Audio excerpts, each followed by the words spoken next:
Guys, so it has been a couple of days since I started using the S25 Ultra, and at first I really didn't know what to think about it, if I'm honest with you. There were so many similarities with the S24 Ultra, especially from what everyone was talking about, but yet it feels so different to me. OneUI feels very smooth, and even though it's technically an S tier in paper, it has become one of my favorite Android phones I've tried so far, which is sort of a given, you know, because it's the newest flagship, but there's a lot more to it. I've been thinking a lot about it this year, but I'm fully considering, I'm actually fully doing the switch from iPhone to Android with the S25 Ultra, and I'm committed to use it throughout the whole year. It's a change that is definitely big for someone like me that have already an ecosystem that goes around Apple, but I figured out a way to make it work for me, and so far it has been great. I know it has been only a few days with the S25, but I've been using the S24 Ultra behind the scenes for a little bit longer, and I made it work. I think I have a cycle of work that works well, and I've been loving Android, just the customization, all the things that you can do, and I've been enjoying the anti-reflective screen. But you know what, let's talk about that in this video. To start, this is the 512GB configuration with the best online exclusive color in my opinion, the titanium jet black. I haven't seen the titanium black in person, but it looks like the only difference between both is the color match side rails, which in my opinion makes the phone look so much better. But yeah, one of the main reasons I want to go caseless is because of the new color. I love the stealthy look, and after missing my chance to get the all black iPhone, I couldn't let this opportunity pass. I'm a big fan of the flat side of the S25 Ultra. I mean, it looks beautiful, which is being adopted by many companies and for good reasons. Apple has been using it for a while now because they figured out the most appealing design to the masses. It feels better in hand, and there are manufacturing cost savings associated with this as well. So it's pretty much a win-win for companies and consumers. It does feel more compact, lighter, and much more comfortable to hold compared with the S24 Ultra, which is a welcome change, I'm not gonna lie. The sharp corners, even though they support more display visibility for productivity and content consumption, they're not the most ergonomic choice for a device held for many hours a day. This year it has a more durable titanium frame. I'm not sure what grade Samsung is using this year, likely a grade 3 since they came from a grade 2 from the year before, but it also has a new generation of Corning Gorilla Glass, which is also more shadow resistant and has improved anti-reflection coating. And now that I compare both, I think I can see the difference. It's definitely not super noticeable, but if you look at them, you can see that the S25 Ultra has a little bit more of that anti-reflection properties. Both look good. I mean, you cannot go wrong with either of them. It's one of those things that once you try to display, it's gonna be really hard for you to go back to a different phone because it looks so good. The colors are so vibrant. Also, you have really high PPI, which is something that if you go back to even an iPhone, you're gonna be missing those things, and you're gonna realize how much better the Samsung displays are on Samsung devices, because the iPhone has a Samsung display as well, but obviously the latest technology is kept on their side. And as I said before, regardless on which one you choose, if you have the S24 Ultra or the S25 Ultra, once you try this display, as I said before, it'll be really hard to go to a phone without it. Even if the phone is brighter, I promise you, it cannot compete with the Samsung right now. But now let's talk about all the new features, which are the most important part of this first impression, obviously. The bezels of the S25 Ultra have to be the smallest on the market right now, which is mind-blowing. I remember unboxing the iPhone 16 Pro Max and being very impressed with the smaller bezels, but this is something else. Another thing is that due to the bezel reduction, the display grew proportionally. And now we have a 6.9 display matching what Apple gave us with the iPhone 16 Pro Max. All of this without making the phone physically bigger, which I appreciate a lot. However, the S25 Ultra is the one that gives me the feeling of using a bezel-less device. It just looks beautiful. The colors are the best available right now in my opinion, and along the amazing display performance, the anti-reflective coating, it makes this display much more special. In the S25 Ultra, pretty much the camera hardware remained unchanged, besides the ultra-wide camera. And if I'm being honest with you guys, I haven't used it enough because the phone got here pretty much like 2 days ago. But for the time that I've been using it, I can tell you that it looks so much better. It's impressive what an improved image processing can do, since even though we technically have the same camera hardware, the improvements of image quality, especially in low light scenarios, are very noticeable. So I've been trying to compare some shots with the iPhone 16 Pro Max and the S25 Ultra, and it's quite noticeable that at least for me, I enjoy more of what this phone produces. We're still having some of those issues in the past where if you don't have the right lighting conditions, you may see a little bit of that processing go wrong.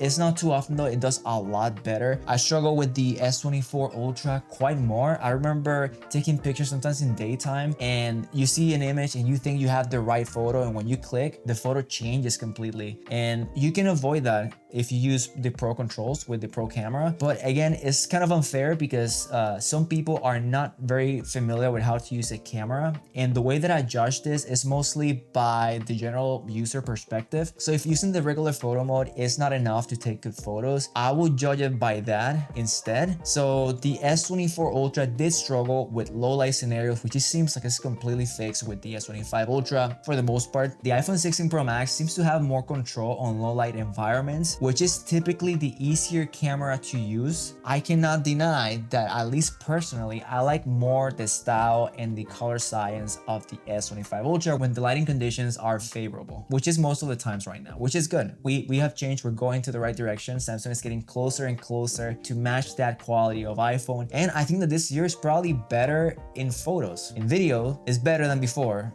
but not necessarily better than the iPhone right now. Now, I will say that my favorite feature of the S25 series this year is finally lock capabilities for these phones. For many creators like me, this was a big factor to keep an iPhone nearby, but not anymore. It's a convenience to use your phone for those B-rolls you want to add in your videos, and there's times that I simply don't have my dedicated camera with me, and it comes in so handy. For those that don't know, lock is a flat format, originally from professional cameras, to capture the most dynamic range from whatever you're filming to then color grade in post. I know this process can be intimidating for some people, and I get it. It takes a while to understand the color grading process. It's not really that hard, honestly, if you take some time to practice, and I'm not an expert, but I understand a little bit of how it works. But the good thing is that if you want to get familiar at least with how it works, Samsung has a really cool thing now that you can film log videos with this, and instead of having to transfer to DaVinci, for example, you can just swipe up in the gallery section, and it tells you that if you want to apply the Samsung log to correct the footage, and it looks really good, and it definitely pushes the phone further than it would normally do without the log format. And I like it. I like where Android is going, and more than Android, Samsung with this, because Apple has been dominating video for a very long time, and I think that's one of the factors holding creators from switching. But if you put the iPhone and compare it to what you can get from here, at least from what I can get right now, I think I like the iPhone in video slightly better. But this is good enough for me, and at least is enough for me to consider the full switch. So it's definitely happening. And we can forget to talk about OneUI 7. I thought I experienced peak Android with the Pixel 9 Pro XL, and although I really liked stock Android, OneUI 7 is so smooth. I know that part of that is because of the new Snapdragon Elite chip for Galaxy, but it feels very responsive and snappy. With OneUI 7, we got the new Now bar, which is very similar to Apple's Dynamic Island, but I will say that to me, it feels more useful. It's pretty much like a stack widget that gives you live activities such as sports that you might be following at the moment, flight information, music that you may have playing, and such. As with the Dynamic Island, the Now bar is really useful, but where it separates from Apple is with the Now Brief. And the idea of this feature is honestly really good. Instead of waking up in the morning and opening all of your apps to check your schedule, weather, and pretty much anything happening around your life, Now Brief puts everything together in one place for you, or at least that's the idea. I guess it's one of those AI features that is meant to improve over time and once it learns more about you, but as of now, it only shows calendar events, weather, and news, which is not bad, but it's clearly missing something. I wonder how long it will take to become a daily check-in for me, but as of now, it's good. It's just not great yet. But you know what is great? Integrated Gemini. Samsung finally added Gemini as their default assistant, and I'm loving it. Technically, you could use it similarly in your S24 Ultra by sliding up either on the bottom left or right of your phone, and it did the same thing. But now it can be triggered by pressing the side button, and it can do stuff like this. Hey, can you tell me when the next Rauw Alejandro concert is in Orlando? And whenever you get it, can you please add it to my calendar? Okay, you've got a new event set for tomorrow, May 27th, at 8 p.m. called Rauw Alejandro in Orlando Concert. This is crazy, and I didn't know it was gonna do it on the first try. I honestly saved this attempt for when I had the camera on, and it's really impressive. It's well to me how well Gemini works and how well it understands my commands using natural language. As much as I love Apple, they have a lot to catch up because Samsung and Google are right now the top players in the AI race. And as for the battery, unfortunately, I don't have much information to say because I haven't used the phone enough to tell you how the battery really performs. As of now, it has performed very very similar to what the S24 Ultra did.